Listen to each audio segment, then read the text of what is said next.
I see myself a little bit. He loves fishing, he loves the culture and the camaraderie of the dock. Running down in his slickers to scrub boats. Every night it's 3 stories about some kind of fishing. You grab this side, I'll get this side. He's 4 years old and he could probably name more spots from San Diego to Cabo San Lucas than most adults. Getting my hand on the rod. I don't know if he'll fish. I truly don't know if we'll have a fishery by the time it could be a job for him. I felt the sand between my toes. And then there was a sea turtle that had washed up there. And like that was probably one of my first conscious moments ever, and just understanding the world around me was at the beach.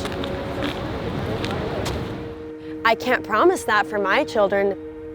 I don't want to have my kids look only at the aquarium. I want them to experience nature the way I did as a kid. And with the way that the climate clock is ticking, I don't know how much time I have left for my kids.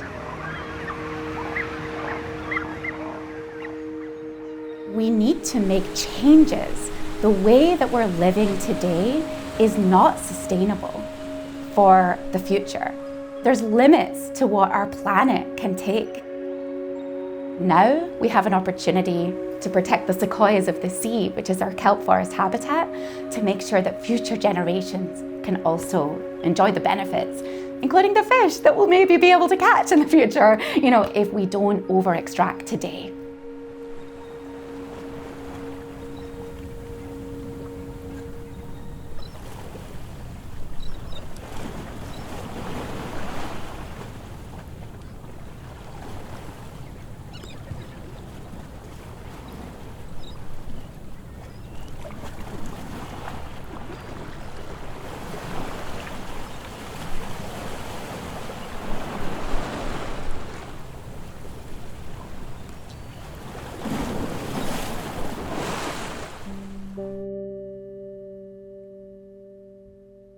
California is really special, both because we've got incredible wildlife that live here. We're a biodiversity hotspot.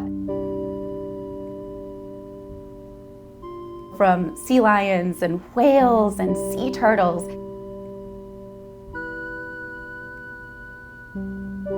to beautiful little fish and anemones, that live offshore or live in the tide pool regions along our coastline.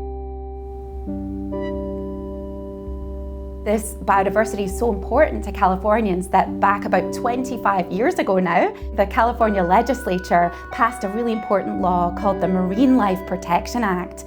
As a result of that law, California established a network of marine protected areas from San Diego all the way up to the top of the state.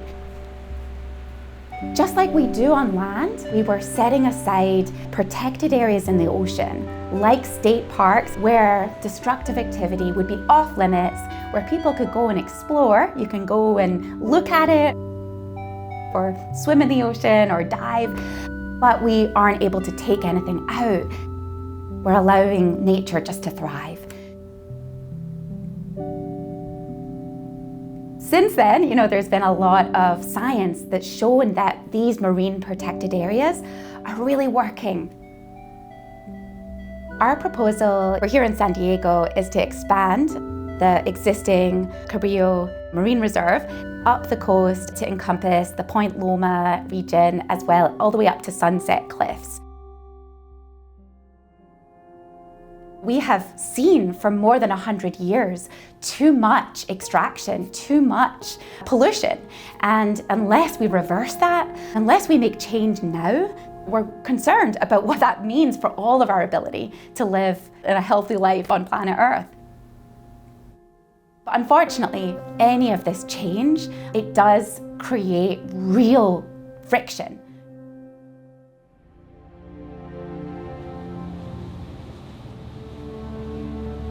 The only job I've ever had.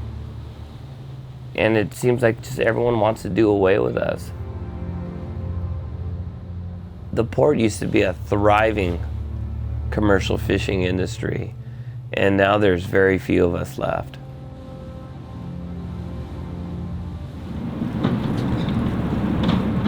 Point Loma, it's up here, Roseville, the closest neighborhood right here. It's literally what's called Tunaville. A lot of Portuguese and Italian families that immigrated here at the turn of the century, their families had been fishing in Italy and Portugal. They appreciate guys like myself that are still young enough and fish. And it's just a whole local fishing community. And shutting down fishing, it's pretty much taking away the lifeline.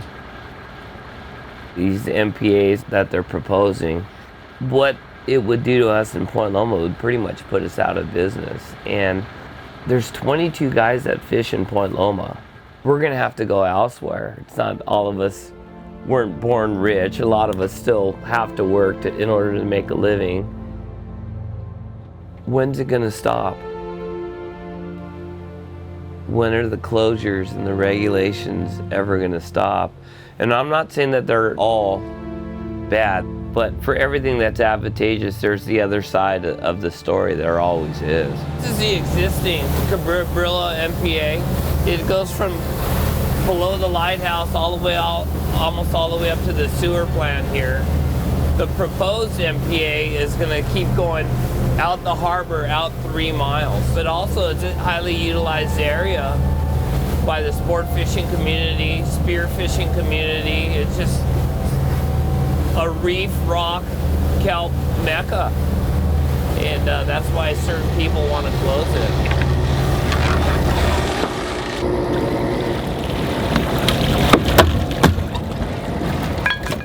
I've had my own business for 13 years. Right when I started fishing, the next year became trap limits, where a guy could fish as many as he wanted traps per one permit. The very next year, it went to 300. It's like, whoa, that's kind of crazy. Shortly before I started was the first round of MPAs, and we lost part of the coast. And then everything kind of seemed like okay, and it's California, it's United States of America. It's like, we'll always have a job until we saw this round of petitions. And I saw it on social media and didn't think much of it. And then I saw it everywhere and realized it was real. And it's a coast-wide problem. But selfishly, I looked at the Point Loma map. And it's like a death sentence. We all have our areas and zones, and we're talking about taking 22 fishermen and putting them where? For us, the next harbor would be La Jolla, Mission Bay. La Jolla's lost a lot of ocean to these closures, and those guys are squeezed. We need to look at bigger problems if we're looking to save the ocean or the environment or the kelp. But for some reason, they like to target commercial fishing. It's an easy target. It's an environmental impact win. But if we're truly caring about the ocean, this isn't the answer. There's way bigger problems. My life's in the hands of 5 commissioners. Like, the fact that this comes down to a vote of 5 people is petrifying.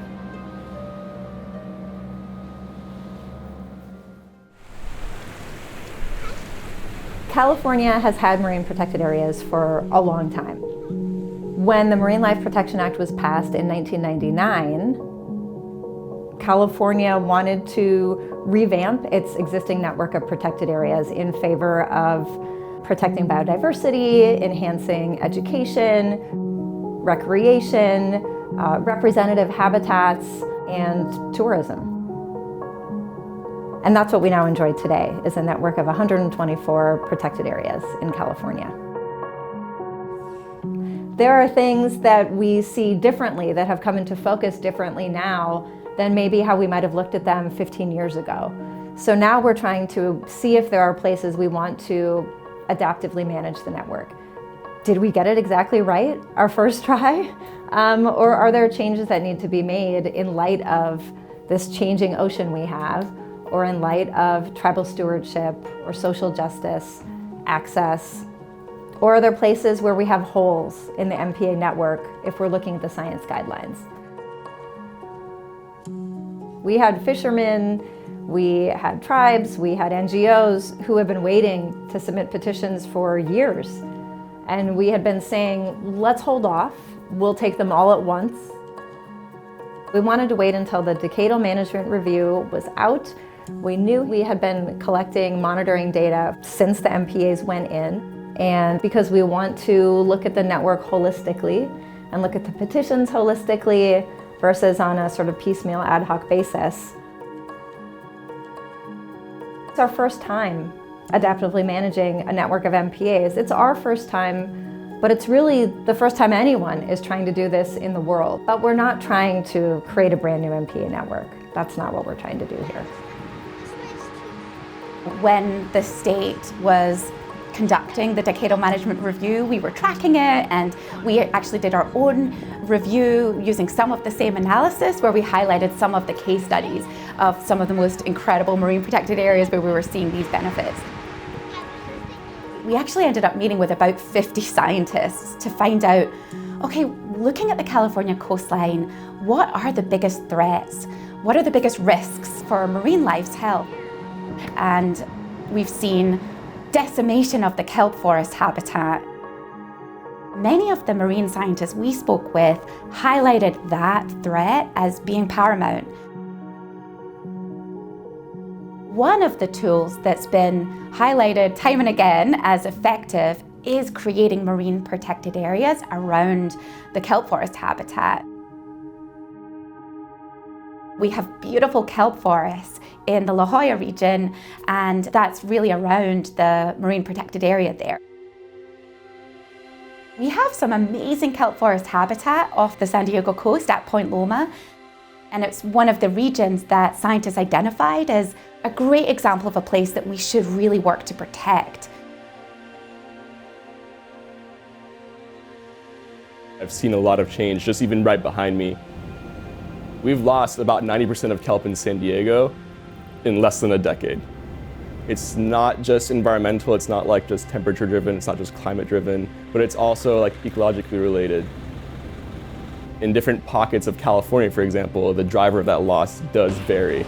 In Northern California, water is warm just like they did in Southern California. We lost kelp. But when the water is cooled again, the story of recovery was different depending on where you were along the coast. The lack of recovery there was more tied to an urchin population boom. In San Diego, one of the bigger drivers is temperature. And so in the context of heat stress, I'm curious, is there any heat tolerance that naturally occurs throughout our populations? Today we're going out to some of our survey sites in the La Jolla kelp forest, checking in on just how the kelp forest's assemblages are changing over time. And then hopefully all that feeds into this picture of why the kelp hasn't recovered in the northern sites that we've been tracking and why it's still kind of thriving in the southern sites, relatively at least. The more persistent the kelp, the more stable that habitat tends to be. And in the story of kelp loss, you want to protect the most persistent areas, hoping that they can then spill over and promote natural regrowth of surrounding kelp areas that might not be as persistent. We've definitely seen that marine protected areas help systems like kelp forests bounce back, or at least help conserve these habitats, especially as the game is changing into fighting these larger, increasing issues like ocean warming, like climate change.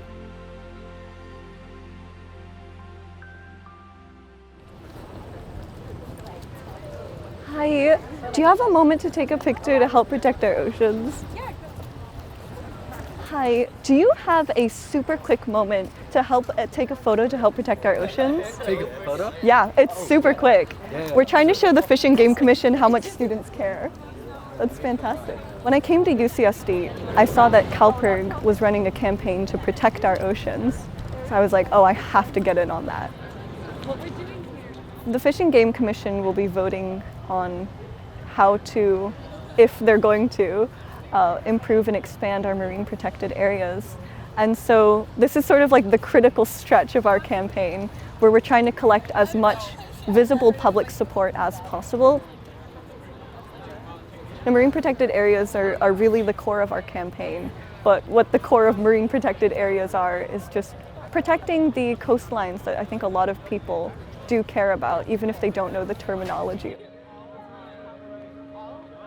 My parents existed in a world completely different than mine. I talk to them about my climate anxiety all the time.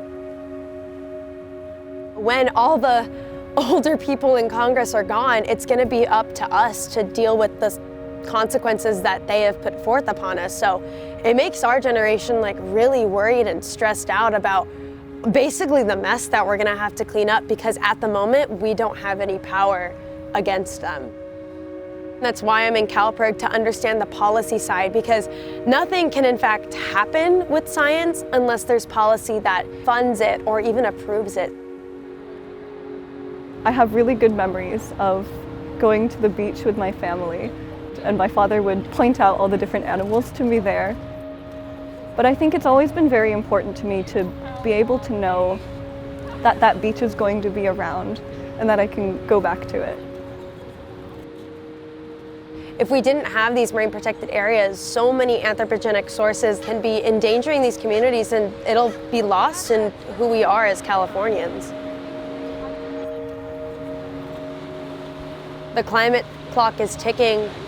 It's going to come to a point where we can't really do anything left, and we're just going to have to live with the consequences that we put upon ourselves. And it'll be the future that my kids grow up in. Like, they're going to grow up in a world where climate anxiety is going to rule all of us. It's just so crazy to think about how fast the world is changing just in my lifetime. Sometimes it feels like that there's just nothing that we as students can do, but there always is. Whether it is showing up to a Fish and Game Commission meeting and stating your mind, or submitting a public comment, or volunteering with an organization that does something to help, you have to do something. You can't just get stuck in the idea that there's nothing to do, because that's how issues get worse. And in May 2024, this year, the Court for the World's Oceans became the first international court to declare that states, countries, have a legal duty to protect the oceans from the drivers and impacts of climate change. I have been working in some way, shape, or form on this issue since at least 2007 in California, when I was appointed to the stakeholder group for the North Central Coast. In terms of now, instead of going to every Fish and Game Commission meeting and asking the Fish and Game Commission to do this thing that we wanted them to do, asking them to approve this proposal, now I get to sit on the other side. I'm up on the dais as a Fish and Game Commissioner. As a Fish and Game Commissioner, my job is to do things that aren't always easy to resolve, right? To protect a public resource in the ocean for 39 million Californians and make sure that it's there into the future, while also ensuring that we still have hunting and that we still have fishing and that we have access for all kinds of people. Access to some people is fishing recreationally. Access to other people is commercial fishing so that they can sell it so that Californians can have local seafood. Access to other people is surfing or bird watching, or even just going and sitting at the beach and looking out and breathing the salty air and knowing that it exists, even if they don't even get in the water.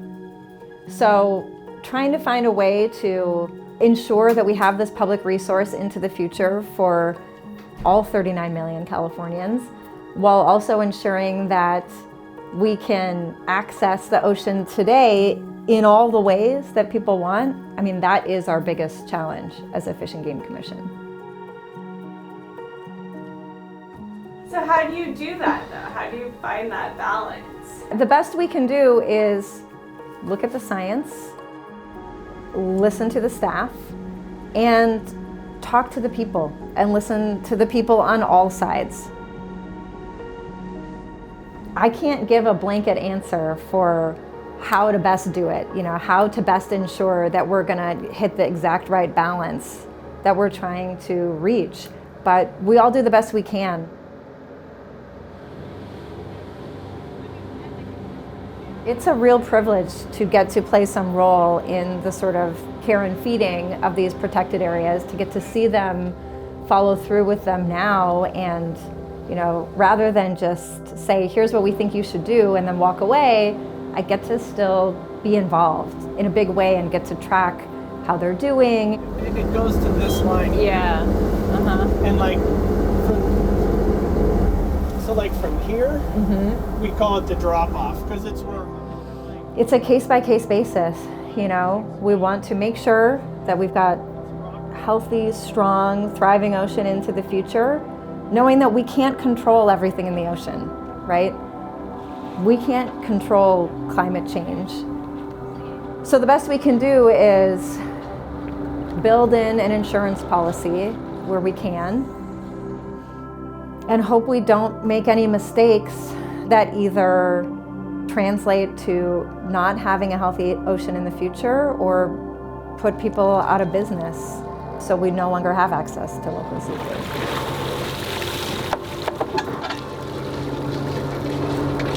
How many traps do you have out?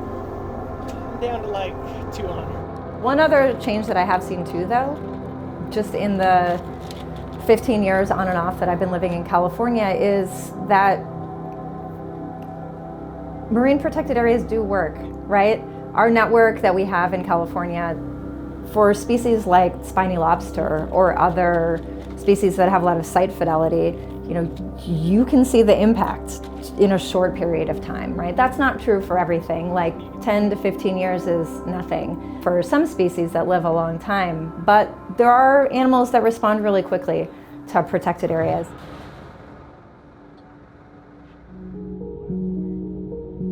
All right, good morning again, everybody. Welcome aboard the Sea Star. I'm Captain Joe Cassiola. Everybody calls me what? Captain Joe. That's right. Now, for all of you, you get to be what today? Citizen scientists. Man, you guys look good. All right, citizen scientists. And why? Because you're helping the professionals collect the data, right?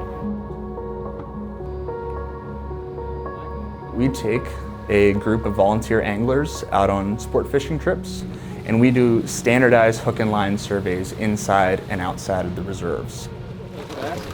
What's that guy doing down there?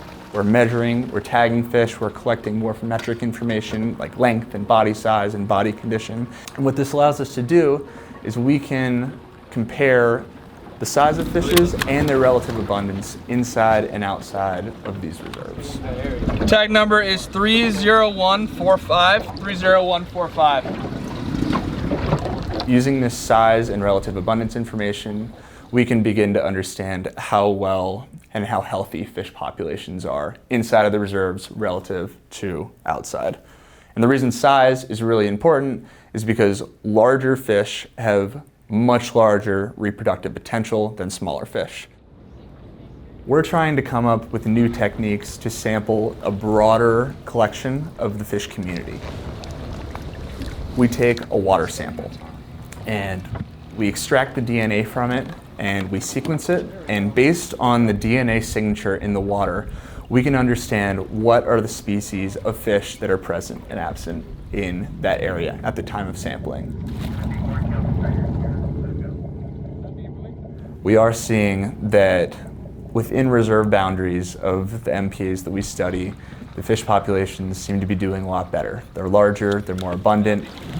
241 on the fork length. But we got to remember that MPAs are not just fisheries management tools. They're ecosystem management tools designed to protect whole ecological communities. So it's really important when we're talking about evaluating the performance of MPAs to not just focus on single species of fish, but the broader picture of how is the whole ecosystem doing within the reserve. In California, we're in a really interesting place right now because we have one of the largest scientifically guided, stakeholder motivated networks of MPAs, in the entire world. And we all want the same things. Scientists, resource managers, and fishing communities, they all want the ocean to be productive and prosperous and healthy for future generations. If we can work towards achieving that goal together, that is what gives me hope for the future of our oceans.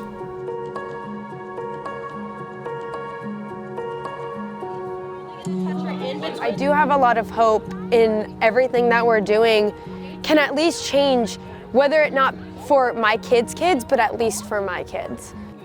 Yeah, so they can move around every which way. Do we know what we call animals with no bones? They're called invertebrates. Can you say invertebrate? Good job. I also just feel like I'm making an impact just at work, educating a kid about what a sea star is. I think telling them about how important it is, and they're like, oh wow, it's so cool, and it makes me think like, it is so cool if we continue to have these conversations and, allowing these kids to grow up the way that we are and, experiencing this stuff out in the wild.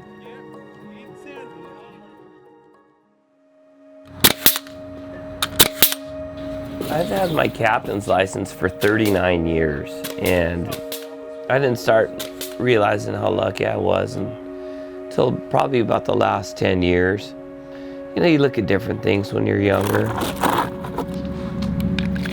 I just looked at how much work it is, how my hands hurt. And now that I'm older, I could look back on it and realize how I'm the luckiest person in the world. I walk up and down the dock, I know everybody here because I've been here my whole life. So we just came back from a 3-day trip with 26 clients, and we went bluefin tuna fishing. Fishing was scratchy, but we ended up with close to 50 bluefin. I think our biggest one was 250 pounds. So it's a quality versus quantity type thing. I would like to think that people are going to be able to commercial fish for many more years to come. Whether or not they're going to be able to, I don't know. When my son started commercial fishing with me, I asked him, do you love to do this? And he told me, Dad, I'll help you whenever you want. And I go, that's not what I asked you. Double and triple. And so there's part of me that when he made that decision to go the college route, now he's in graduate school, I can't say that I'm not happy.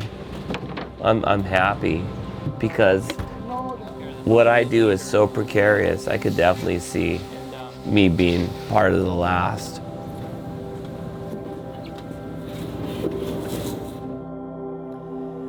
And just the trickle-down effect, all the boat yards, markets, fuel docks, tackle stores, where we buy our commercial fishing gear, everything. Everybody's gonna feel the whole trickle-down effect. You come down to the local seafood restaurant, you order the local lobster platter, you order fish and chips, and you take your family from out of town down here, and there's working boats and a working waterfront.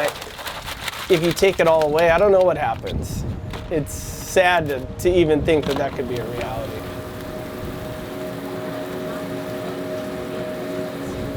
A big part of these meetings is what is the economical impact to this?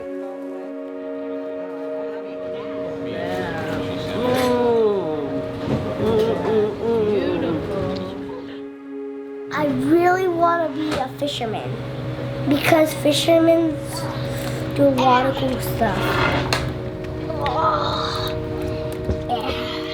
Like they do a lot of holding fish, and I want to get better at holding lobsters and fish. Why don't we go scoop some bait? Yeah, I'll go scoop a couple baits. My first year of sport fishing, I was 14 years old.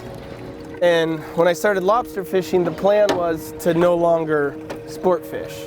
The last year, things have changed to where it seems like running a business in Mexico is a safer option than California. We're competing against giant environmental companies that we're outnumbered. And in today's world, it seems like the small guy's voice is never heard. I caught something. Here's Aiden. He's got something big. I got Where's the hot cat? Where's the net? It seemed like it's big. Please stop whining, Jack. Don't whine anymore. I don't know what the answer in any of this is. I get closures are going to be a part of California forever.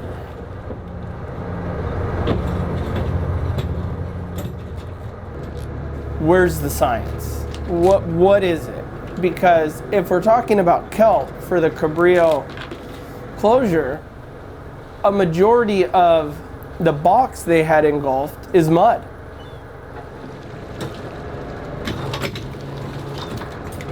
As I was fishing and listening to the meeting, their amendments from Enviro California were taking all the mud out and now just enclosing the hard bottom.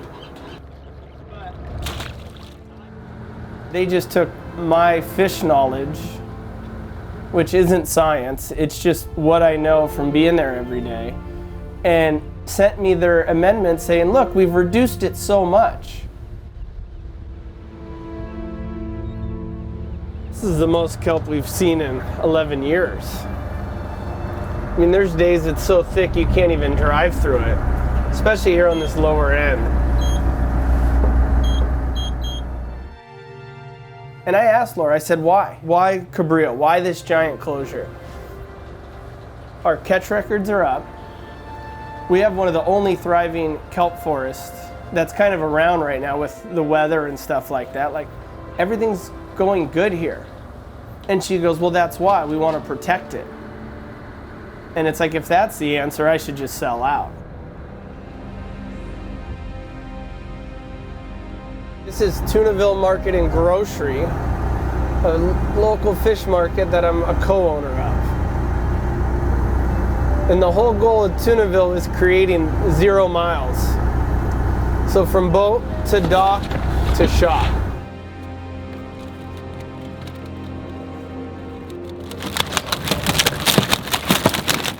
Why not just stop? It's my job. You know,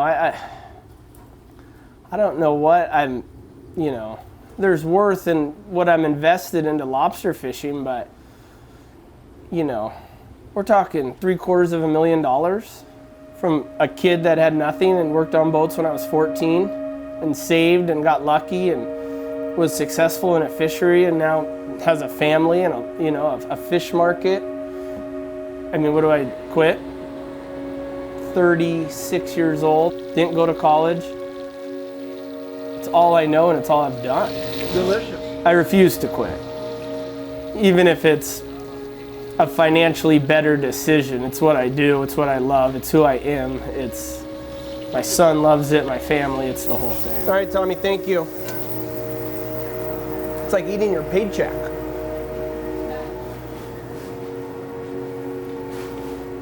I want to be able to sleep at night knowing that there's going to be a healthy ocean for my kids, and if they choose to have kids, their kids, for my students. And I also don't want to put anybody out of business. Of course I don't. Californians want local seafood. I want local seafood.